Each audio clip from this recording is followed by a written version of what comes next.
The Minion Movie.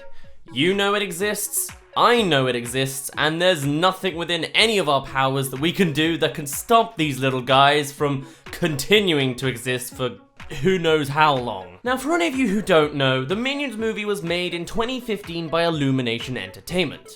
You know, the animation studio with a goofy art design and compelling goofy concepts.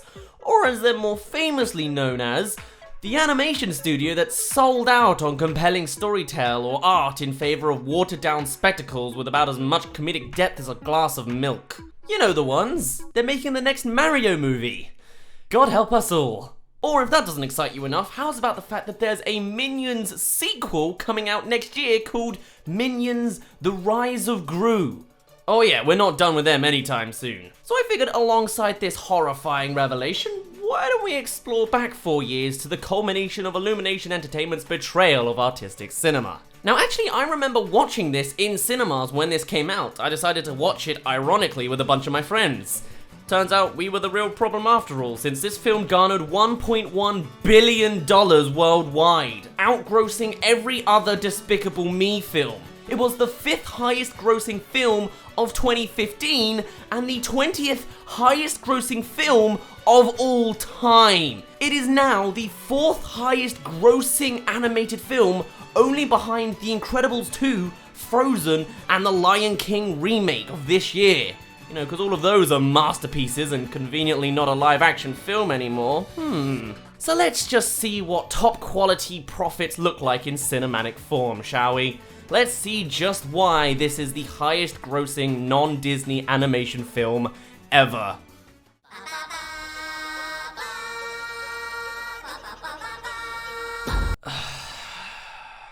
So the plot of the Minions is that minions exist. They want to be evil henchmen to the most evil thing in the world, and this is the tale of how they eventually came to meet Gru. Wacky antics ensue. That's literally it. It's the premise of a short film, stretched out as far as it can go to be a feature-length film. 91 minutes, apparently. So there's a few hundred minions in existence, but to make a story out of a bunch of non-verbal tic-tacs, this film has 3 specific minions go out into the wild day of 1968. Kevin, Stuart, and Bob.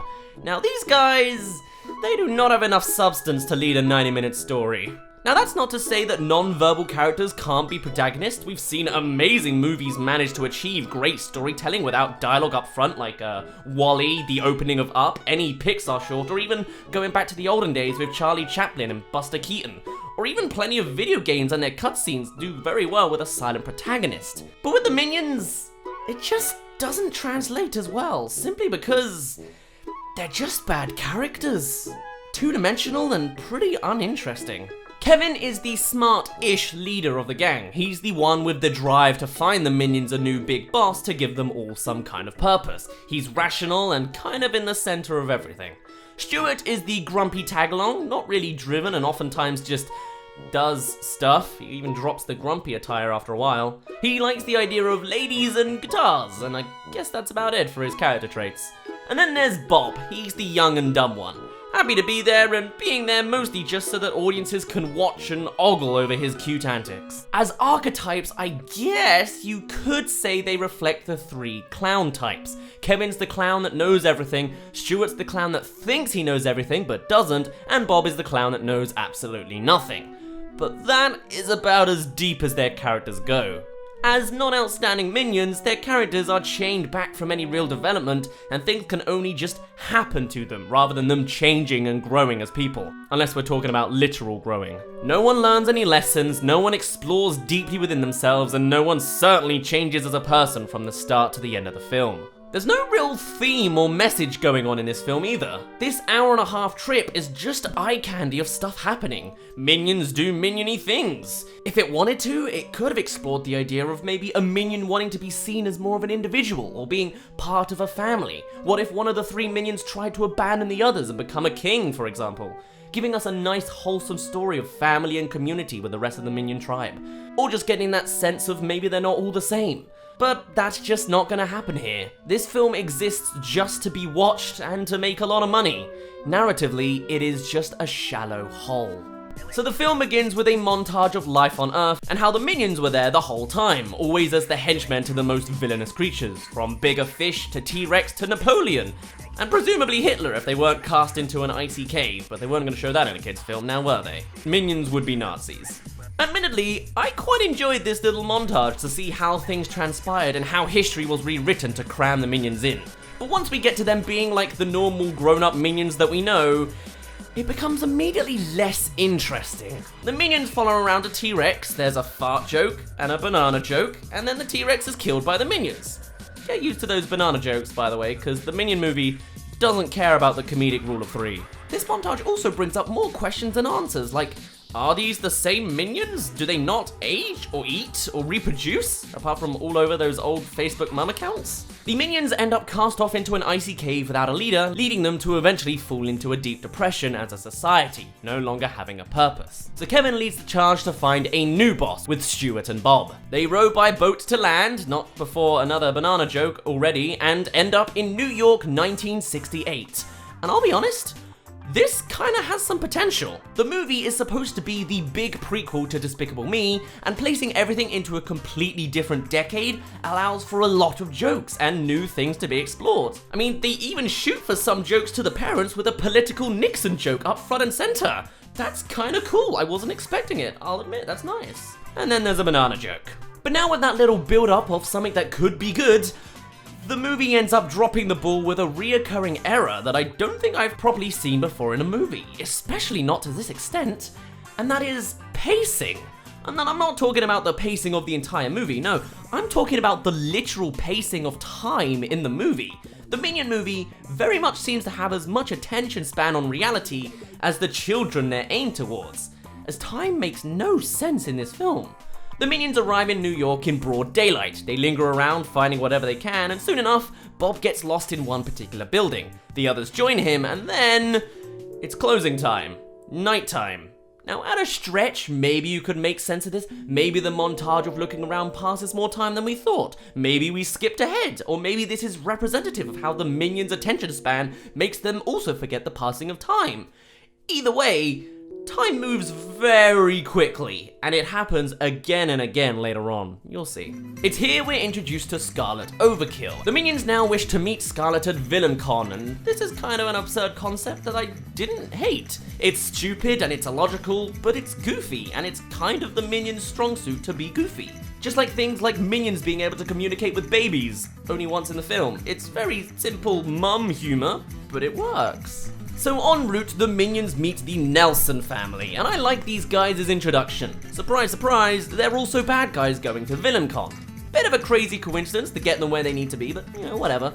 I did like the hint though with the mum flinging around a knife and the reveal of whipping out robbers' masks to just go to the shops. Then there's a kooky chase scene, which is fun to see as well, I guess. It's completely illogical, but you just gotta go and run with it with this film. After some simple jokes of spectacle with the VillainCon entrance, things being shown off inside, and Scarlet's presentation. But we have one thing in common.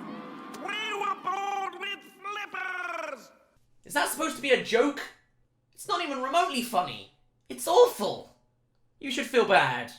The minions luckily win a competition and become recruited with Scarlet Overkill. So now, after traveling to New York and then Orlando, the trio are flown right over to England. Gotta see everything at once, right? Scarlet hires the minions to steal the Queen's crown. That's her big plan. Why she doesn't want the satisfaction of doing it herself to be evil is beyond me. She just wants to be queen, I guess. Alright. There's another banana joke. Respect. Power. Banana. Banana. And they give the minions some gear to help them on their quest, and they head out.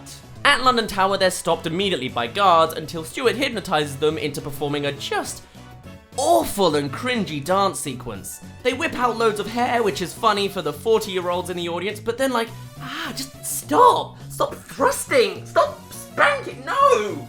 The plan goes to crap with the minions being chased as they approach the Queen on some kind of parade. The movie is also chock full with all sorts of mainline songs to take on more of that broad audience appeal and generically uninteresting sound design. The one thing I do really like about this sequence is that the movie crams in one reference that doesn't make sense, which makes it eternally more interesting than everything else. Since we're in London now, there's a million English references the movie wants to make, just to say to the audience, hey, look at this, isn't that funny? Spoilers, it's not most of the time, and just dropped in with no real effect or weight to them other than being just a nice spectacle, I guess. But one such example is tea. How do you put a tea reference into the middle of the Minion movie? Well, the way they handled it is by having one of the police officers give chase in his car, and as he joins the chase, he just pours tea from a teapot on his dashboard. It's completely bonkers of a concept, and yet, I think this is the funniest joke in the film. It's that absurdist kind of humor that Minions really excels at. Is every policeman fueled by tea? Do they all have this set up in their cars? I like to think so, as it's a goofy approach to make simple officer characters funnier. And it's a cartoon, so everything's allowed. And hey, since it's 1968, the Queen isn't an old woman. And that's great. I liked what they did with her character. She's far more active than the one we know, and that's just fun to see. Anyway, with all of this kerfuffle, everything ends when the movie decides to immediately swipe to the left with an attraction of the sword in the stone, which doesn't exist in real life, and Bob manages to lift it with his robot arm gear. And just like that, the monarchy is destroyed, and Bob is titled king immediately. Bit of a detour there, to say the least. And it all happens in about 30 seconds. Now, the Queen is irrelevant, the chase is halted, and the story jumps ahead in a completely new direction. Anyway, plot-wise, Scarlet's angry, confronts the Minions, they give her the Queen title, she locks them away, and they escape. Look at this! It's the Beatles! That's funny, right? Bob makes friends with the rat on the journey, and when done, he sings an anthem to it. This is a long joke. And it's bad. It's just poorly crafted in every way. So Scarlet's being inaugurated as Queen, and the Minions want to make up to her. Also, all those characters from Orlando are there, because anyone can afford to appear wherever they want, when we need to see some recognizable faces, I guess. Bob and Stuart are chased by a bee onto a chandelier above Scarlet, and they accidentally crush her. So now they run, and that time of day thing gets more and more warped. See, it's sunny and bright when the inauguration is going on, but the moment they're running, it's a dark and gloomy rainstorm. Cause, hey look, rain in England, it's funny, right? And a telephone booth, that's funny, right? There's a wacky chase sequence with the villains now, the Underminer makes an appearance too, even though it's not actually him, and there's a fat joke too. Oh. Hey, I got one! It's not that funny though. Oh, and look guys, it's the London Underground, funny, right? Also, the tribe now appear here just because they can magically teleport to wherever they want to, whenever. Oh, and a pub now! That's a funny reference, right? Just cram them all next to each other. Well, actually, unlike every other soulless visual gag in this film, this one has at least a little more weight to it as they genuinely make more of a joke out of it rather than it just existing on screen. Because in the pub is now the Queen. Now that she's lost the monarchy, she's just an ordinary civilian. And a rowdy one at that. It's also at this moment that I found out that Jennifer Saunders is her voice actor. You know, the fairy godmother from Shrek 2. That's pretty rad. Just a shame animation studios rely so much on their voice actors to carry all of the work on their poorly written narratives. And now it's daytime again. And sunny too. The weather has as much attention span as the Minions too. And with that, Kevin now becomes a gigantic Minion. Forget about the point, just go with it. So Stuart and Bob are kidnapped and thrown on dynamite. Kevin saves the two of them, and Scarlet, angered, corners the tribe who have appeared now. There's a poor joke about accidentally eating a Minion, and Scarlet becomes a nuke. Oh yeah, Scarlet Overkill becomes a nuke. Well, sort of. Earlier in the film, we were told that Scarlet's dress is full of radioactive elements, and here she's become a bomb, so presumably it's a nuke. But Kevin eats the nuke, and they explode. But it's not actually nuclear because otherwise the entirety of London would be evaporated now. So sure, whatever. Kevin survives because of course he does, now shrunken down because that's how science works. There's a basic landing joke with all of the Minions and that overused slapstick joke of smacking against something. Because the Minions can't be too intelligently pieced together now, can they? And hooray! Everyone celebrates the Minions. Why? Is it for saving the day from the bomb? For killing the official queen? Everyone's just happy that their leader is gone now. I guess this film's more modern than it intended to be. But the normal Queen is back again. The villainous family are also happy now. I guess they sided with the Minions more than Scarlet, I guess. And as a final piece, the crown is taken from the Queen, because apparently Scarlet could just do that all along. Also, Scarlet and Herb survived somehow. It's unexplained.